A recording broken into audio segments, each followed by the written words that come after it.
안녕하세요, 에나입니다. 김영곤 작가님의 나는 세렌디퍼다를 읽어드릴게요. 두 번째 열쇠, 새로운 생각으로 승부하라. 세렌디퍼는 가치 있는 목적을 향해 끊임없이 노력하여 스스로 행운을 만들어가는 사람입니다. 다르게 사고하라. 무역업을 하는 일본 사람이 필리핀으로 신혼여행을 갔다가 시장에서 아주 신기하게 생긴 자웅새우를 보았다. 자웅새우는 열대바다에 서식하는데 새끼일 때 바위 틈에 들어간 뒤 몸짓이 커지면 밖으로 나오지 못해 평생 그 속에서 산다고 한다. 신부가 그것을 무척 재미있어 하자 남편은 자웅새우를 여러 쌍 샀다. 일본으로 돌아온 부부는 친구들에게 자웅새우를 나누어 주었다. 선물 받은 사람들이 무척 좋아하며 일본에서는 본 적이 없는데 어디에서 구했느냐고 너도 나도 물었다. 남편은 일본에서 이 새우가 인기 있다는 것을 알아차리고 얼른 필리핀으로 건너가 자웅새우를 대량으로 수입했다. 그리고 100년해로라는 상표까지 붙여 판매하기 시작했다. 이 상품은 결혼 선물, 신혼집 집들이 선물로 인기를 모았다. 그 후 자웅새우는 행복한 결혼 생활의 상징이 되어 일본에서 최고의 히트 상품이 되었다. 그 무역업자는 자웅새우를 한 쌍에 1달러에 사들였지만 팔 때는 가격이 무려 270달러를 호가했다고 한다.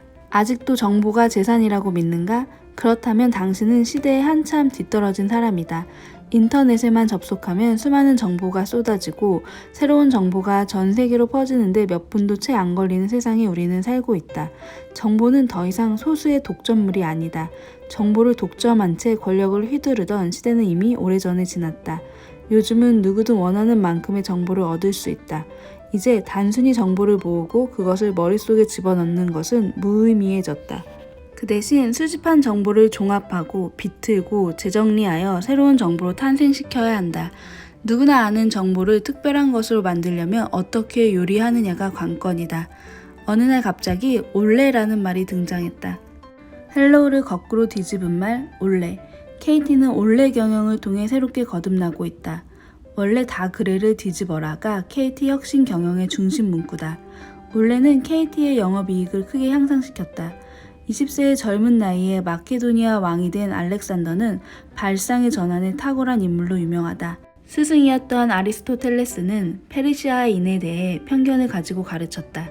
하지만 알렉산더는 전혀 다르게 생각했다. 알렉산더는 마케도니아인과 그리스인만 문명인이고 다른 민족은 미개인이라는 주장에 동의하지 않았다. 그래서 그는 스스로 이민족과 결혼하고 부하들에게도 장려했다. 또한 그는 외국인은 파라오가 될 수 없다는 이집트의 불문율을 깨고 파라오가 되었다. 고르디우스의 매듭 이야기는 알렉산더의 역발상을 보여주는 대표적인 사례다. 프리기아의 수도 고르디움에는 고르디우스의 전차가 있었다. 그 전차에는 아주 복잡하게 얽히고 설킨 매듭이 달려 있었다. 그런데 아시아를 정복할 사람만이 그 매듭을 풀 수 있다는 전설이 전해져 장수라면 누구나 한 번씩 매듭을 풀려고 도전했다. 알렉산더가 마침 그 지방을 지나다 소문을 듣고 찾아갔다. 그는 매듭을 풀려고 애쓰지 않고 단칼에 내리쳐 잘라버렸다. 전설이 맞아떨어진 것인지 그 후 알렉산더는 아시아를 정복하고 대제국을 이루었다. 그 뒤로 고르디우스의 매듭이라는 말은 대담한 방법을 써야만 풀 수 있는 문제라는 뜻으로 쓰이게 되었다. 그뿐 아니라 알렉산더는 고대 사회의 전형적인 전투 방식을 깨뜨렸다. 그 결과 35,000명의 병사로 20만 페르시아 대군을 상대해 승리했다. 해군이 없던 마케도니아가 막강한 해군력을 가진 페르시아를 어떻게 이길 수 있었을까? 이건 역시 알렉산더의 역발상 덕분이었다. 알렉산더는 페르시아의 함대가 물을 구하기 위해 전투 중 잠시 육지로 들어온다는 것을 알았다. 알렉산더는 우물에 독약을 풀어 당황하는 페르시아 해군을 가볍게 무찔렀다. 송나라의 유명한 학자 사마강의 어린 시절 에피소드 역시 역발상을 보여준다. 어른들이 일을 나가고 없는 사이에 아이들끼리 부엌에서 놀다가 한 아이가 물이 가득한 항아리에 빠졌다. 아이들이 달려들어 건지려고 했지만 손이 닿지 않았다. 그때 한 아이가 큰 돌을 집어 항아리를 깨트렸다. 순식간에 물이 밖으로 쏟아졌고 아이는 무사히 구출되었다. 위급한 순간에서도 남다른 생각을 한 이 아이가 바로 사마강이다. 모두가 항아리에 손을 뻗어 건지려고만 할 때 물을 빼내면 된다고 생각한 사마강. 다르게 사고하라. Think different를 일상 속에서 실천한다면 당신도 사마강이 될 수 있다. 고대 그리스에 애꾸는 장군이 있었다. 그는 자신의 초상화를 하나 갖고 싶었다. 그래서 화가들을 불러 그림을 그리게 했다. 어떤 화가는 애꾸눈을 그대로 그렸고 어떤 화가는 장군을 배려해 두 눈을 모두 그렸다. 하지만 번번이 마음에 들지 않았다. 불만에 가득 차 있던 어느 날 장군은 마음에 쏙 드는 초상화를 갖게 되었다. 그 초상화에는 장군의 정상적인 눈이 있는 옆모습을 그려져 있었다. 역발상의 사례는 현대에도 무궁무진하게 찾아볼 수 있다. 화가 마르셀 뒤샹이 뉴욕에 전시회에 보낸 샘이라는 작품은 남성용 소변기였다. 그의 파격적인 이 작품은 개념미술이라는 새로운 장르를 열었다. 그보다 더한 역발상의 화가도 있다. 피에로 만조니는 자신의 똥을 90개의 깡통에 나누어 담아 예술가의 똥이라고 명명했다. 그의 똥은 영국의 미술관에서 25,000달러에 사들여 지금도 관람객을 맡고 있다. 난로 회사 파세코, 에어컨을 생산하는 삼성전자, LG전자, 대우 일렉트로닉스, 여성 4인조 그룹 빅마마의 공통점은 무엇일까? 혁신적 사고를 통한 역발상으로 성공했다는 점이다. 중소기업인 파세코는 열사의 땅인 중동에서 난로를 팔았으며 위에 열거한 에어컨 업체들은 동토의 땅 러시아에서 에어컨을 팔았다. 빅마마는 날씬한 미모가 대세인 연예계에 뚱뚱한 모습 그대로 도전에 성공했다. 사람들은 평범하지 않은 생각에 열광한다. 남다른 생각은 새로운 것을 창조하고 다양한 변종을 낳아 문화를 풍부하게 진보시킨다. 아무도 생각지 못한 것에 도전하라. 성공은 그런 곳에 뿌리내리기 쉽다. 세상에서 가장 작은 강아지. 초등학교 미술 시간에 선생님이 아이들에게 말했다. 이 세상에서 가장 작은 강아지를 그려보세요. 아이들은 저마다 자신이 그릴 수 있는 한 가장 작게 강아지를 그렸다. 어떤 아이는 개미만하게 그렸고 어떤 아이는 점을 그려놓고 강아지라고 우겼다. 교실을 한 바퀴 둘러본 선생님이 한 아이의 그림을 앞으로 가지고 나왔다. 이 교실 안에 여기 이 강아지보다 작은 강아지는 없는 것 같구나. 너의 생각은 어떠니?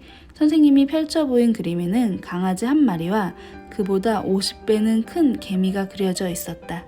창의적인 사고는 고정관념을 깨는 데서 출발한다. 남과 다르게 생각하고 다른 눈으로 세상을 본다면 누구나 창의적이 될 수 있다. 그런 점에서 아이들은 훨씬 유리하다. 사고를 규정하는 규칙이나 논리를 아직 배우지 않은 상태이기 때문이다. 하지만 어른이 되어서도 남다르게 생각하는 사람들이 얼마든지 있다. 현대 사회만큼 창의성이 우대받는 사회도 일찍이 없었을 것이다. 현대 사회에서 주목받으려면 남들이 다 아는 비슷비슷한 사고방식으로는 곤란하다. 소위 뉴욕 잡동사니 사건으로 알려진 이야기는 창의성이 얼마나 중요한가를 잘 보여준다. 아우슈비츠 수용소에서 구사일생으로 살아남은 한 유대인이 미국에 정착해 살게 되었다. 그 당시 미국의 구리 가격은 1파운드에 35센트였다. 그런데 이 유대인은 이것을 3달러 50센트로 만들 수 있겠다고 생각했다. 그는 구리로 시계 부품, 메달, 각종 기념품 등을 만드는 회사의 사장이 되었다. 불과 얼마 후 그가 가공한 구리는 3,500달러가 되었다. 미국을 상징하는 자유의 여신상은 1886년에 미국 독립 100주년을 기념하며 프랑스가 선물한 것이다. 세월이 흐르자 여신상은 녹이 슬고 낡았다. 지난 1974년 뉴욕시는 자유의 여신상을 수리하기로 결정했다. 그런데 여기에서 나오는 각종 쓰레기가 처치곤란이었다. 이 소식을 들은 그 구리회사 사장은 자신이 처분하겠다고 나섰다. 엄청난 쓰레기 값으로 돈을 지불하자 많은 사람들이 의아해했다. 그 쓰레기에는 구리 조각, 나사못, 목재, 아연과 알루미늄, 시멘트 등이 뒤섞여 있었다. 그는 이것을 재료로 재창조 작업에 들어갔다. 구리 조각은 녹여서 작은 자유의 여신상을 만들고 시멘트와 목재는 여신상의 받침대를 만들었다. 아연과 알루미늄은 뉴욕시 광장 모양의 열쇠고리를 만들었다. 이 상품들은 날개 돋친 듯 팔려나갔고 그 유대인은 수만 배의 이익을 올렸다. 창의적인 사고는 룰을 깨는 데서 비롯된다. 자유로운 사고의 감옥인 고정관념에서 벗어나라. 아이처럼 자유롭게 상상하라. 당신도 충분히 새로운 것을 창조할 수 있다. 창조적인 사람은 어느 곳에서든 환영받는다. 룰을 깨는 것이 때로는 인생의 전환점을 만들기도 한다. 여기 억세게 운 좋은 사나이 하나를 소개하겠다. 그는 호기심 때문에 룰을 깨서 대단한 기회를 얻었다. 반도체를 생산하는 한 기업의 사장이 사원들을 불러놓고 12층에 가면 아무런 표시가 없는 방이 있는데 그곳에는 아무도 들어가면 안 됩니다 라고 말했다. 사장의 준엄한 명령이라 누구도 그곳에 들어갈 생각을 하지 않았다. 몇 달 후 신입사원들 앞에서 사장은 똑같은 말을 했다. 그러자 호기심 강한 어떤 신입사원이 사장에게 물었다. 왜 들어가면 안 됩니까? 사장은 딱 잘라 말했다. 이유는 없습니다. 시간이 지날수록 그 신입사원은 스멀스멀 기어나오는 호기심을 도저히 참을 수 없었다. 그래서 하루는 동료들의 만류에도 불구하고 12층에 있는 금지된 방에 들어가기로 결심했다. 조심스레 노크를 하자 아무 대답이 없었다. 손잡이를 돌리자 문이 열렸다. 안에는 책상이 하나 있고 그 위에 종이 쪽지가 놓여 있었다. 이 쪽지를 본 사람은 즉시 사장실로 오시오. 신입사원은 겁이 더럭 났지만 하는 수 없이 사장실로 갔다. 곧바로 전체 사원회의가 소집되었다. 사장은 사업이란 기존의 틀에 얽매이지 않고 자유로이 사고하는 사람이 있어야만 성공할 수 있습니다. 라며 그 신입사원을 마케팅 팀장으로 전격 승진시켰다. 호기심이 반짝이는 눈으로 세상을 관찰하라. 곳곳에 숨어있던 수많은 아이디어들이 뾰족뾰족 얼굴을 내밀 것이다. 새로운 지식이나 아이디어는 호기심을 출발점으로 세상에 나온다. 역발상을 즐기고 창의력을 키우기 위해 아래와 같이 사고하라. 첫 번째, 세상을 다르게 보라. 조한욱은 문화로 보면 역사가 달라진다 해서 4가지 방법을 제시했다. 두껍게, 다르게, 작은 것을 통해 그리고 깨트리기다. 세상을 하나의 입장이 아닌 여러 가지 다양한 입장에서 보고 입장을 바꾸어 생각하고 크고 강한 것의 입장에서가 아니라 작고 약한 것의 입장에서 보며 고정관념을 깨트리라는 것이다. 두 번째, 왜? 라는 질문을 하고 답을 찾아라. 역발상과 창의력은 왜라는 의문에서 출발한다. 있는 그대로를 보지 말고 왜 그런지 질문하고 해답을 찾아라. 세 번째, 순간을 포착하고 기록하라. 운전 중, 샤워 중, 대화 중에 우연히 기발한 생각이 떠오르는 경험을 종종 했을 것이다. 이런 생각들이 창의력의 건실한 씨앗이 된다. 네 번째, 다양한 지식을 쌓아라. 창의력은 하루아침에 생겨나는 것이 아니다. 오랫동안 농축된 다양한 지식들이 서로 나뉘고 합쳐져 새로운 모습으로 나타난다. 70년을 사는 솔개. 맥과에 속하는 솔개 중에는 무려 70년이나 사는 솔개들도 있다고 한다. 대부분의 솔개는 30년 정도 살다가 죽지만 어떤 솔개들은 그보다 30-40년을 더 산다. 그 까닭은 무엇일까? 솔개들은 30년 이상 먹이 사냥을 하고 나면 부리와 발톱이 무뎌져 더 이상 먹이를 잡을 수 없게 된다. 그래서 늙은 솔개들은 굶주린 채 죽고 말지만 영리한 솔개는 다시 제2의 삶을 준비한다. 마지막 힘을 다해 먹이 사냥을 하여 배불리 먹고 난 후 바위가 험준한 깊은 산속으로 들어간다. 그런 다음 공중으로 수십 미터를 치솟아 바위로 돌진하여 부리를 내려 꽂는다. 그 충격에 오래되고 무뎌진 부리는 빠지고 일주일쯤 후에는 새 부리가 나온다. 그러면 솔개는 새 부리로 자신의 발톱을 뽑아낸다. 그리하여 젊고 새롭게 태어난 솔개는 그 뒤로 30-40년을 더 살아간다. 위의 이야기는 우화경영이라는 책에 소개된 솔개의 장수 비결이다. 솔개가 70년을 산다는 말에 많은 사람들이 놀라워했다. 물론 모든 솔개가 다 70년을 사는 것은 아니다. 어떤 솔개는 변화의 두려움 때문에 공중으로 높이 날아오를 시도조차 하지 못한다. 또 어떤 솔개는 치솟아 오르기는 하지만 아래로 돌진하다 말고 포기한다. 바위에 부딪혀 느낄 고통이 두려운 것이다. 변화를 두려워하지 않는 솔개만이 제2의 삶을 살 수 있다. 변화는 성공의 변수가 아니라 상수다. 현실 속의 게으른 습관이나 잘못된 사고방식이 발목을 잡을 때는 과감히 뿌리쳐라. 변화하지 않으면서 성공을 꿈꾸는 것은 도둑놈 심보다. 인생의 참된 의미를 깨닫지 못하는 스크루지 영감과 같다. 지독한 구두쇠인 스크루지는 혼자 크리스마스를 맞을 만큼 고독한 삶을 살았지만 그것이 자신 때문이라는 걸 몰랐다. 사람들이 자신을 좋아하지 않는 걸 알았지만 다른 사람 탓으로 돌렸다.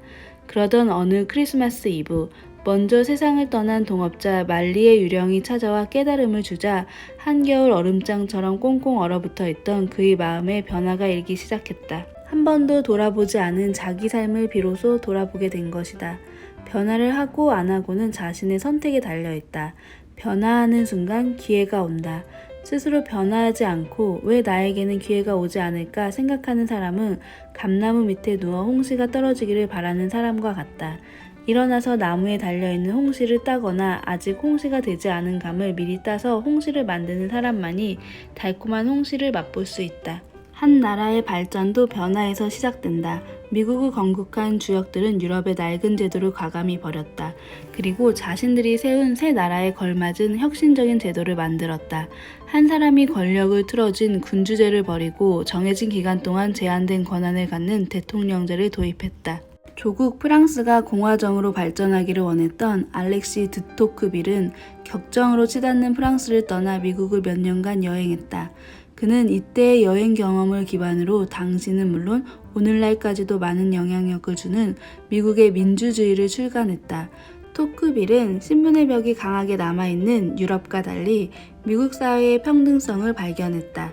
그는 미국에 머무르는 동안 가장 강렬하게 나의 관심을 사로잡은 것은 사람들 사이의 평등이었다. 나는 이것이 사회의 모든 곳에 끼친 엄청난 영향을 보았다고 말했다. 토크빌은 잭슨 민주주의가 꽃필 무렵 미국을 여행했다. 그 당시 미국은 신분의 벽에서 혁신적으로 탈피해 있었다. 많은 사람에게 선거권을 주고 당시 세계 어느 곳에서도 찾아볼 수 없는 민주주의를 실현하고 있었다. 독립한 지 이제 막 240년 밖에 되지 않은 미국이 어떻게 세계 최고의 선진국이 되었을까? 아마도 그것은 토크빌이 확인한 사회적 평등과 이미 보장돼 있던 자유가 결합하여 유럽에서는 볼 수 없던 새로운 사회가 만들어졌기 때문이 아닐까?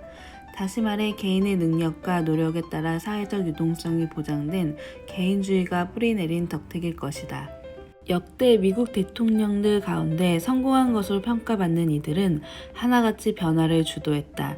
초대 대통령을 지낸 워싱턴은 그 자체가 곧 변화와 혁신을 의미했다. 군주정을 반대하고 한정된 권한을 가지는 대통령제를 가장 강력하게 주장한 사람이 바로 워싱턴이다. 그는 대통령에 취임한 지 얼마 지나지 않아 헌법 전문가인 제임스 매디슨에게 사실 우리는 지금 모든 것이 처음이기 때문에 우리가 하는 결정은 곧 하나의 선례로 남을 것입니다. 이러한 선례가 진정한 원칙 위에 세워질 수 있도록 성심성의를 다해주기 바랍니다. 라는 편지를 보냈다. 워싱턴의 인사정책 역시 하나의 혁신이었다. 그는 정치적으로 정반대 입장에 있는 두 사람, 즉 해밀턴과 제퍼슨을 재무장관과 국무장관을 임명했다. 그가 3선을 거부한 건 역시 하나의 혁신으로 평가된다. 미국 제7대 대통령 앤드루 잭슨은 미국 대통령제의 생기를 불어넣은 인물이다. 이전까지의 대통령들은 버지니아주나 매사추세츠주의 명문가 출신이거나 도회에서 자란 대통령이 대부분이었다. 그에 반해 잭슨은 노스캐롤라이나주의 평민 출신의 무학이었다. 그는 장교가 아닌 사병으로 군에 입대하여 장군이 되었고 나중에는 대통령이 되었다. 잭슨은 대통령이 되자 변화에 대한 열망을 불태웠다. 무엇보다도 워싱턴 이후 대물림되어 기존의 관행이 타성이 젖어있던 연방정부의 관리들을 정리했다. 그는 관직 교대의 원칙 등을 확립하여 부패를 방지하고 정치 고문단을 두어 여론을 중시했다. 이를 계기로 정치와 사회 전반에 평민들의 진출이 확대되었고 참여의 폭이 넓어졌다. 신분이나 학연, 지연, 혈연이 아닌 개인의 능력에 따라 대통령도 될 수 있다는 기대감이 생겼다. 잭슨은 스스로를 평민 대통령이라 불렀는데 이 시대를 잭슨 민주주의라고 한다. 시어도어 루스벨트도 혁신주의를 이끈 대통령이다. 그는 빈민을 위한 정책을 실시했으며 부정부패 추방운동을 전개했다. 지구당 내 정치가들의 부패상을 고발하고 시정하도록 했다. 또한 직접 민주제 운동을 전개하여 주민 발의, 주민 투표, 직접 예비선거, 공직자 소환 등을 정치 현장에 도입하였다. 더불어 법원과 상원의 개혁운동을 전개하여 혁신적인 법률을 만들고 판결을 지지했다. 시어도어는 경력만 보아도 매우 혁신적이다. 작가로 활동하며 많은 책을 썼으며 저널리스트이자 등산가였고 심지어 카우보이나 사냥꾼이 되기도 했다. 그 후 경찰국장과 주지사, 부통령을 거쳐 대통령이 된 변화무쌍한 인물이다. 그는 통상노동부를 신설하여 미국 최초로 내각의 유대인인 오스카 스트라우스를 임명했다. 당시로는 파격이었다. 또한 최초로 국립공원을 지정하여 자연자원을 보존했다. 그는 미국 대통령 최초로 당시 흑인 지도자였던 부커 워싱턴을 백악관에 초청하기도 했다. 이에 대해 많은 사람들이 비난했지만 시어도어는 자신의 신념대로 추진했다. 그는 친기업적인 공화당 출신이었음에도 트러스트 금지 법안을 만들어 기업 독점에 철퇴를 가했다. 이때 시어도어는 부패한 정치가는 물론이고 부패한 회사에도 사정의 칼날이 필요하다고 선언했다. 기업가들도 변화에 앞장서 성공한 예가 많다. 삼성의 이건희 회장은 일찍이 변화의 필요성을 강조했다. 그는 마누라만 빼고 모든 것을 다 바꾸라고 역설했다. 끊임없이 급변하는 세계 통신 시장은 물론 반도체 시장에서 삼성이 우위를 점하게 된 배경에는 변화에 대한 그의 마인드가 자리하고 있다. 그런데 그동안 휴대폰 시장에서 부동의 1위를 차지하고 있었던 삼성이 최근 변화에 뒤처졌다. 휴대폰에 무선 컴퓨터의 기능이 합쳐진 스마트폰 시장에서 미국의 애플사가 앞서 나가고 있는 것이다. 하지만 지금까지 그래왔던 것처럼 스마트폰도 진화할 것이다. 삼성이 애플의 스마트폰을 따라가는 것이 아니라 새로운 개념의 스마트폰을 개발한다면 다시 한번 통신시장을 주도할 수 있을 것이다. GE의 전 회장 잭 웰치는 변화와 혁신에 적극적인 사람은 승진시키고 그렇지 않은 사람은 탈락시키라고 조언한다. 그는 GE의 성공 비결을 묻는 기자들에게 망설임 없이 대답했다. GE는 끊임없이 변화했으며 그 변화를 미리 준비했습니다. 이것이 유일한 비결입니다. GE 제너럴 일렉트릭은 1875년 토머스 에디슨이 만든 회사다. 그 후 130년이 지난 지금까지도 변화야말로 GE의 최고 생존 전략이다. 변화와 혁신을 거부하는 사람은 누가 일부러 제거하지 않아도 자연히 도태될 수밖에 없다. GE는 1950년대 초에 만들어진 크론토빌 연수원에서 CEO들의 두뇌 개조 교육을 실시해오고 있다. 성장을 멈추면 죽음이 그들의 구호다. 현재 GE의 회장을 맡고 있는 제프리 이멜트도 매달 한 번씩 이곳을 방문하고 있다. 세계 기업 중 변화에 적극적인 또 다른 기업이 있다. 면도기 회사인 질레트다. 질레트는 1895년 창립 이래 몇 번의 위기를 겪었지만 매번 새로운 변화를 주도하여 세계 면도기 시장에서 부동의 1위를 누리고 있다. 질레트는 수입의 70%를 신제품 개발을 위해 사용한다고 한다. 역사적으로 볼 때 대학인은 구세계관을 깨고 신세계관을 펼쳐 보였다. 파리 대학의 니콜라스 오레스무는 중세 천년을 지배하던 천동설을 깨고 최초로 지동설을 주장했다. 그를 이어 크라코프 대학의 코페르니쿠스가 또 한 번 지동설을 주장하며 기존의 우주관에 도전장을 냈다. 프라하 대학의 후스와 비텐베르크 대학의 루터는 종교개혁을 통해 신앙체계의 흐름을 바꾸어 놓았다.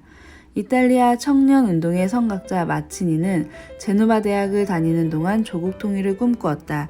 히틀러의 철권 통치 아래에서 유일하게 반대의 목소리를 낸 것도 미넨 대학 학생들이었다. 중국 근대화 운동인 오사운동, 천안문 사건 등도 대학생들이 주도했고 우리나라의 4.19 혁명, 6월 민주항쟁 등도 학생들이 주도로 일어났다. 대학인들은 현실에 안주하지 않고 새로운 가치를 세우는 일에 앞장서 왔다. 변화를 두려워하지 마라. 변화를 꾀하는 순간 새로운 것이 탄생한다. 변화를 통해 개인이든 국가든 더 나은 방향으로 발전한다. 변화하는 사람이 되기 위해 다음 3가지를 가슴에 새겨라. 변화에는 무엇보다 용기가 필요하다. 시작은 용기 있는 자만이 할 수 있다는 노르웨이 속담이 있다. 실패에 대한 두려움과 변화에서 겪는 아픔을 이기려면 용기가 필요하다. 2번째, 목표를 달성했다고 변화를 멈추지 마라. 끊임없이 변화하지 않는다면 앞으로 나아갈 수 없다. 힘차게 노를 젓지 않으면 당신의 배는 하류로 떠내려가고 말 것이다. 3번째, 변화는 나부터 하는 것이다. 과거와 타인은 변하지 않는다. 변화할 수 있는 것은 미래와 자신뿐이다 라는 말이 있다. 자신은 변하지 않으면서 다른 사람들에게만 변화라고 말하기를 즐기는 사람이라면 반드시 새겨둘 말이다. 변화의 주체는 항상 내가 되어야 한다.